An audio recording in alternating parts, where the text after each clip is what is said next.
Alright lads, so round 14 of 1000 Year Blood War has finally made its return after 4 long months. So, before we even do get into this video lads, if you are someone that's watching this video right now, and you don't have any of these characters, these two on your screen right now, Rukia and or ICHIGO, summon on this banner.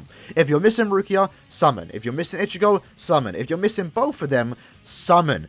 In my opinion, there are very few situations where I say wholeheartedly that a banner is a must summon. And these two characters, in a banner that they are in, the banner is good, and we're going to talk about that in a minute. These two characters are the best characters in the game, you know, up there with 5th anniversary Byaku and ICHIGO. And these are more limited than those 5th anniversary characters, so having them duped out or just having them in general is going to be a big plus for your account. They're very fun characters. I pretty much use these two characters for like 90% of the content. Now, I do have both of them max transcended. I made sure to do that because I knew when these characters come back, I don't want to pull for them again. I want to get them 5-5 so I never have to pull on a banner like this again. And do I regret doing that? No, but at the same time, it would have been nice to try and pull for these characters again, you know, maybe get their last couple of dupes, maybe even get them for the first time in a banner like this where you actually have good fillers. So let's talk about the banner. So ICHIGO, very good. We're actually going to go to him right here.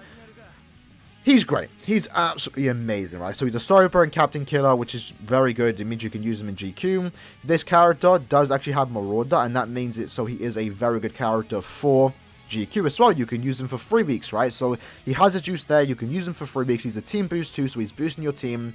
This character, especially if you do get him to max Transcendence or even just level 10 SP, you can pretty much use him in any week of Inheritance Trials, right? Any situation of Inheritance Trials. So as we do know right now, the Sniper Killer is the current killer for Inheritance Trials, which means this character is able to do a lot more damage. But at the same time, even if Killer isn't there, let's say it's Hollow or a Ronka or no affiliation, let's just say it's not Soul Reaper Killer, you can still use this character because he's a team booster and he has a very high Berserker at 60%. So he hits very hard. He has pretty much like the best kit in the game. SA1 is a 3000 net beam, SA2 is a 960, that is a 20-second boost, and his SA3 is a 1200 full screen.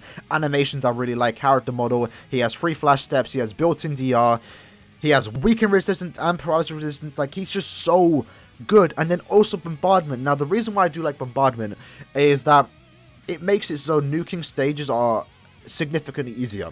So in certain cases, Bombardment isn't needed all too much, but in a situation like Inheritance Trials, let's say for example, if you're trying to nuke an entire room, let's say the 3rd room I think is the one I've been nuking where the first boss spawns, you can nuke that entire room with a character like this with Bombardment. You can't do that with a character that doesn't have it because he hits 8 times. So in my opinion, this is the best main character in the game, and I don't think any character can really come close. I guess Noelle can. I guess she can. Some people would debate that she's actually better. I personally don't agree with that. This character is absolutely insane and a must-have in my opinion. A must-have. And if you don't have him, you have to summon. Do yourself a favor and try and summon for this character, because again, these characters are limited, right? They're not going to come back all too often, so you want to make sure you do take the opportunity to actually get them. Talking about Rukia, the other banner character, Ronka, a Sparta Killer. I do also have her at level 10 SP and also 5-5, you know, 500 extra SP. She's a very good character, right? So let's look at her. So her whole gimmick is that she doesn't have the extra stuff that, you know, ICHIGO has, but she also has some nice stuff that makes her a lot different compared to other characters. And that is the fact that she does have a transform button. It's Rukia in her captain cloak. She's transformed. She goes into a Bankai. You can move in a Bankai. There's nothing more you could ask for a Rukia character like this. Like, she's such good fan service too. Like, just being able to play as Rukia in her Bankai, move around, weaken and freeze resistance, makes it so much good in GQ, in epic raids, in IT. Whenever someone tries to inflict weakening or freeze, you're immune to it. Very lovely. When you do transform, you are in her transformed state for 20 seconds. The cooldown is 30 seconds. So once the transformation does wear off, you only have to wait 10 seconds to use it again. And for the first 10 seconds in that transformed state, you have an increased chance to inflict the status element, which is freeze. This is very good because obviously, as you do know, in Inheritance Trials, you want to inflict your status elements. So the fact that she gets a disabler for 10 seconds, increasing the chance to inflict the status element against any enemy, makes her useful in any situation in Inheritance Trials, even when she doesn't have Killer. And I have a max Transcendence, so she's my go-to character for the power Inheritance Trials, regardless of the Killer, and she's going to be hitting very hard because she does come with a 60% increased strong attack damage. It does say 114 here, but that's with the elixirs and accessories that I do have.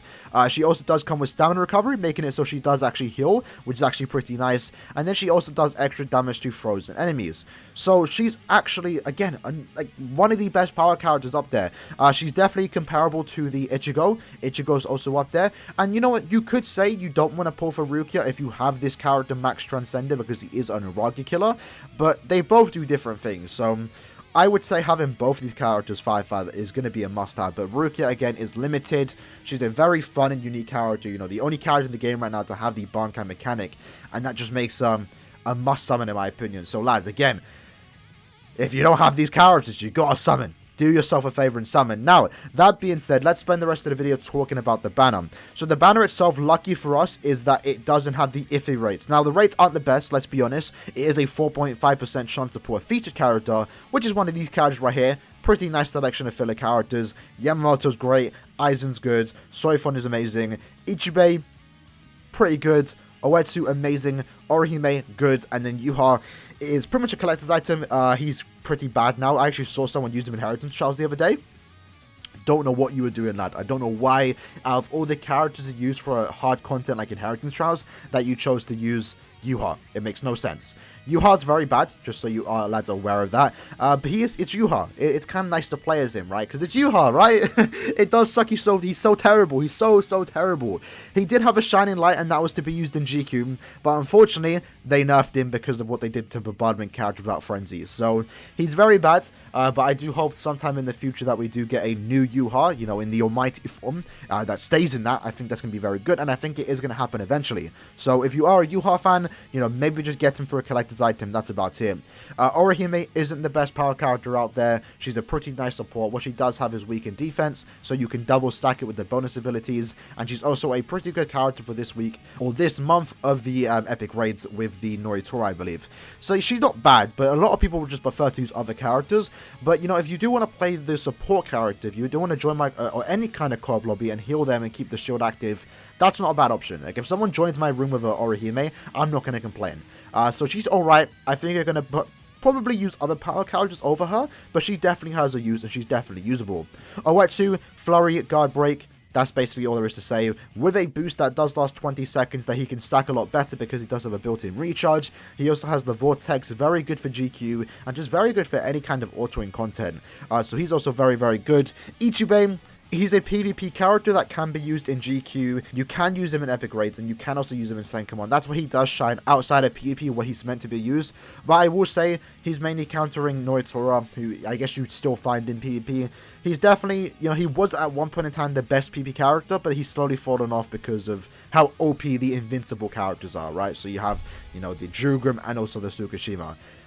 Getting dupes of him definitely makes him a lot better. You can use him, but Jugrim also claps this guy's cheeks, so he's alright. He's alright. He's definitely still good. He's definitely worth having, and it's also Ichibei. Pretty nice team in game. Soifon, very good. As far as the Nat character goes without Guard Break, she's one of the better ones out there. She has long range, she has a Vortex, she has a boost. The boost also increases the magnifications, increasing that damage even more. She's also very good. She doesn't have long strike, but you can give it to her because she does have 4 flash steps. So she's not bad. She's also one of the best characters to use for the hard difficulty of GQ for the melee Aranka week, which is going on right now. I use her personally for the boost, so she's also very good. Aizen is a kind of a mediocre mind character. He isn't the best one out there, but he is usable. If you are a fan of Aizen, he's not the worst character to use, right? He's not too bad. And then you have Yamamoto, also a pretty good SP character, just without Havoc. So I think if you want to use him, you would require dupes of him because he does lack a bit of damage compared to other characters. And that right there, lads, is basically the banner. But do keep in mind, if you do get a 5-star, you're not guaranteed one of these characters. You're guaranteed one of these characters in the guaranteed steps, so step 5, 10, 15, 20, and 25. But, you know, do keep in mind is that there is a 1.5% pull rate for other characters, so other than this. And that really does suck because, in my point of view, and I mentioned it in the Masaki review banner or the banner discussion, is that the 1.5% pull rate, I personally don't mind on main banners, right? End of month, mid-month, it's great because it increases the chance to get a banner character on those guaranteed steps. But when it comes to banners like this, it hurts the banner a lot. Because what should have happened is that this would have been the exact same filler pool, but the rates to get any character from here would have been 6% if this banner released 2 months ago. If that kind of makes sense. Because what you don't know, what you might not know, is on a normal end of month banner, there are, let's say, 3 banner characters, and there are 9 fillers. and that 1.5% pull rate just replaced the need of adding 3 unnecessary fillers, right? The rates didn't change on the main banners. In fact, it got better. But in a banner like this, on a rerun banner, which normally only ever has 6 fillers or not 9, adding that 1.5% pull rate just hurts the chance of getting a character like this, essentially, is the problem. So it sucks that the 1.5% pull rate is here. You know, people that do complain about the 1.5% pull rate, I personally don't see why. It's actually a good thing. But you can complain about it on banners like this, because it hurts the rates. Because these 2 characters right here have a 0.5% chance. So you have a 1% chance of getting a banner character, the 2 that you probably want on a banner like this. If the 1.5% pull rate wasn't there, it would have been like 1.3. So keep that in mind. But like I said, this is a must summon. If you are missing Rukia, if you are missing Ichigo, definitely summon on this banner. End of month could be big, it could be spread off ever with you, but I can almost guarantee, lads, whatever end of month is going to be, regardless if it's hype or not, they're probably not going to be better than these 2 characters right there. You know, they could be other characters, they could be a speed, technique, or heart character, but regardless, these 2 characters right here, Ichigo and Rukia, are the best characters in the game, one of the best characters in the game, and they're not going to fall off for at least the next year or 2. So keep that in mind. They are worth going for. If you go all in right now, you will have time to stack up orbs for end of month. You know, Senkamon's coming out tomorrow, so you can get 500 orbs from there. So that being said, lads, that was the video. Hope you guys did enjoy it. In the comments below, let me know if you are someone on this banner. I'm actually going to be doing one multi in the banner, even though I have both Ichigo and Rukia max transcended, because I want to get dupes of Yuha, I want to get dupes of Orohi, I want to get dupes of everyone here, but these 2, funny enough. So it's a good banner. And if you are something, I wish you luck. Hopefully you get what you want in a very little amount of steps. That being said, lads, hope you guys did enjoy the video, and I'll see you lads in the next one. Peace.